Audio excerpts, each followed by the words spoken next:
नमस्कार। The Hind show. मैं दीपक राणा। आजकल महीने भर से एक सकारात्मक समाचार लगातार मिल रहा है कि भारत तीसरी बड़ी अर्थव्यवस्था जल्दी ही 2026 तक बन सकता है। पहले यह डेट 2029-30 तक कहा जा रहा था। इसी से संबंधित एक लेख डॉक्टर जयंती लाल भंडारी का दैनिक जागरण में छपा है। ये लेखक Acropolis institute of management studies and research Indore के डायरेक्टर है। उनका लेख इस तरह है। प्रधानमंत्री नरेंद्र मोदी ने हाल में कहा कि उनके तीसरे कार्यकाल में भारत की अर्थव्यवस्था विश्व की तीसरी सबसे बड़ी अर्थव्यवस्था बन जाएगी। उनके तीसरे कार्यकाल पर मुहर तो अगले चुनाव के बाद ही लग पाएगी, लेकिन यह तय है कि भारत जल्द ही विश्व की शीर्ष 3 अर्थव्यवस्थाओं में शामिल हो जाएगा। विश्व की 5वीं सबसे बड़ी अर्थव्यवस्था वाले भारत के बारे में दिग्गज वित्तीय संस्थानों का साल भर पहले तक अनुमान था कि वह 2030 तक तीसरी सबसे बड़ी आर्थिकी के पायदान पर पहुंच जाएगा। वहीं हाल में प्रकाशित रिपोर्ट संकेत करती है कि भारत 2027 में ही यह उपलब्धि हासिल कर सकता है। अंतर्राष्ट्रीय मुद्रा कोष यानी IMF और दिग्गज निवेश बैंक मॉर्गन स्टैनले की हालिया रिपोर्ट में भी कहा गया है कि भारत 2027 तक जापान और जर्मनी को पीछे छोड़कर दुनिया की तीसरी बड़ी अर्थव्यवस्था बन जाएगा। जापान की अर्थव्यवस्था के स्थिर होने और जर्मनी की आर्थिकी के सुस्त पड़ने से यह बहुत ही स्वाभाविक दिखता है। इससे पहले भारतीय स्टेट बैंक की शोध इकाई इकोरेप की 27 जुलाई को आई रिपोर्ट में भी यह उल्लेख था कि भारत वर्ष 2027 तक दुनिया की तीसरी बड़ी अर्थव्यवस्था बनने की ओर अग्रसर है। तब भारत की GDP के करीब $5.15 ट्रिलियन के स्तर पर पहुंचने का अनुमान है। आर्थिक परिदृश्य पर और भी उत्साहजनक रुझान आ रहे हैं। संयुक्त राष्ट्र आर्थिक एवं सामाजिक आयोग की डिजिटल एवं टिकाऊ व्यापार सुविधा संबंधी रिपोर्ट में भारत 140 देशों को पीछे छोड़ते हुए दुनिया में सबसे आगे पहुंच गया है। इन्वेस्को ग्लोबल की रिपोर्ट के अनुसार सॉवरिन वेल्थ फंड के निवेश को लेकर दुनिया के 142 मुख्य निवेश अधिकारियों ने भारत को पहली पसंद बताया है। भारत की आर्थिक एवं राजनीतिक स्थिरता उसके प्रति धारणा को बेहतर बना रही है। देश में राजकोषीय घाटा कम हो रहा है और राजस्व संग्रह में बढ़ोतरी जारी है। भारत की आबादी नियामकीय पहल और सॉवरेन निवेशकों के अनुकूल माहौल से भी भारत को निवेश की पहली पसंद बनने में मदद मिली है। इसी कारण निवेश के लिए अब चीन नहीं बल्कि भारत निवेशकों की पसंद बन रहा है।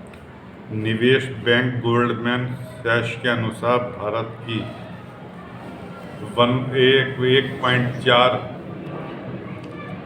करोड़ की आबादी दुनिया की सबसे बड़ी आबादी बन गई है। 1 अरब 40 करोड़ की आबादी दुनिया की सबसे बड़ी आबादी बन गई है, तो भारत की जीडीपी में प्रभावी रूप से विस्तार होने के भी आसार है। उसने अनुमान लगाया है कि अगले 20 वर्षों के दौरान बड़ी अर्थव्यवस्थाओं में भारत का निर्भरता अनुपात सबसे कम होगा। रिपोर्ट में कहा गया है कि भारत के लिए नवाचार और बढ़ती श्रमिक उत्पादकता महत्वपूर्ण होने जा रही है। पूंजी निवेश भी भविष्य में विकास का एक महत्वपूर्ण चालक होगा। बढ़ती आय और वित्तीय क्षेत्र के विकास के साथ अनुकूल जनसांख्यिकी के कारण भारत की बचत दर भी बढ़ने की उम्मीद है। इसमें कोई दो मत नहीं है कि देश की अर्थव्यवस्था के तेजी से आगे बढ़ने में बुनियादी ढांचे के निर्माण में आई क्रांति अहम भूमिका निभा रही है। पिछले 9 साल में उन्नत बुनियादी ढांचे के निर्माण पर करीब 34 लाख करोड़ रुपए खर्च किए गए हैं। कारोबारी सुगमता बढ़ाने के लिए भारत रणनीतिक स्तर पर तेजी के साथ आगे बढ़ रहा है। इसी परिप्रेक्ष्य में लोकसभा ने हाल में जिस जन विश्वास विधेयक 2023 को मंजूरी दी है, यह उद्योगों को विस्तार देने में मील का पत्थर सिद्ध होगा। कई और प्रभावी कारण भारत के टिकाऊ विकास और कारोबार को गतिशील बना रहे हैं। जैसे भारत की वृद्धि में 60% का हिस्सा घरेलू खपत और निवेश का है, और चूंकि भारतीय बाजार बढ़ती मांग वाला है, तो इससे बेहतर भविष्य के ही अच्छे संकेत मिल रहे हैं। भारत का शेयर बाजार भी दुनिया का 5वां सबसे बड़ा शेयर बाजार बन गया है। देश में निरंतर बढ़ते हुए मध्यम वर्ग की बढ़ती क्रय शक्ति और देश के मजबूत राजनीतिक नेतृत्व के कारण भारत की अर्थव्यवस्था तेजी से आगे बढ़ रही है। 5वीं सबसे बड़ी अर्थव्यवस्था से 2027 तक तीसरी सबसे बड़ी आर्थिकी बनने की संभावनाओं को साकार करने के लिए अभी कई बातों पर ध्यान देना होगा। इसके लिए टिकाऊ आर्थिक वृद्धि एवं निवेश साख को और मजबूत बनाना होगा। नई लॉजिस्टिक नीति और गति शक्ति योजना के कारगर कार्यान्वयन पर अधिक ध्यान देना होगा। विभिन्न आर्थिकी और विभिन्न सुधारों की डगर पर रणनीतिक रूप से आगे बढ़ना होगा।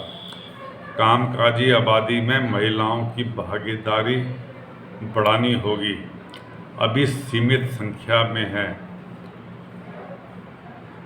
आवश्यक रूप से प्रशिक्षित प्रतिभाएं डिजिटल कारोबार की ज़रूरतों को कामकाजी महिलाएं भी पूरा कर रही है। बड़ी संख्या में युवाओं को डिजिटल कारोबार के दौर की नई तकनीकी योग्यताओं के साथ AI, cloud computing, machine learning और अन्य नए डिजिटल कौशल से सुसज्जित करना होगा। विभिन्न देशों के साथ मुक्त व्यापार समझौते यानी एफटीए के लिए वार्ता तेजी से पूरी करनी होगी। रुपए को अंतर्राष्ट्रीय मुद्रा के रूप में स्थापित करने के लिए अधिक प्रयास करने होंगे। हमें इस बात पर भी ध्यान देना होगा कि वर्ष 2027 तक दुनिया की तीसरी बड़ी अर्थव्यवस्था बनने के लक्ष्य के साथ साथ प्रति व्यक्ति आय के मामले में भी भारत ऊंचाई प्राप्त करे। इस कड़ी में स्टैंडर्ड चार्टर्ड बैंक की 30 जुलाई को आई रिपोर्ट सुकून देने वाली है। इस रिपोर्ट के अनुसार भारत में अभी जो प्रति व्यक्ति आय $2,450 है, वह वर्ष 2030 तक 70% बढ़कर $4,000 प्रति व्यक्ति हो सकती है। स्पष्ट है कि इससे आर्थिकी के ऊपर उठने के साथ ही नागरिकों की समृद्धि भी बढ़ेगी। यह लेख दैनिक जागरण में डॉक्टर जयंती लाल भंडारी जी का है। दोस्तों, इस वीडियो को लाइक कीजिए, सब्सक्राइब कीजिए और अपने जानने वालों को फॉरवर्ड कीजिए। धन्यवाद।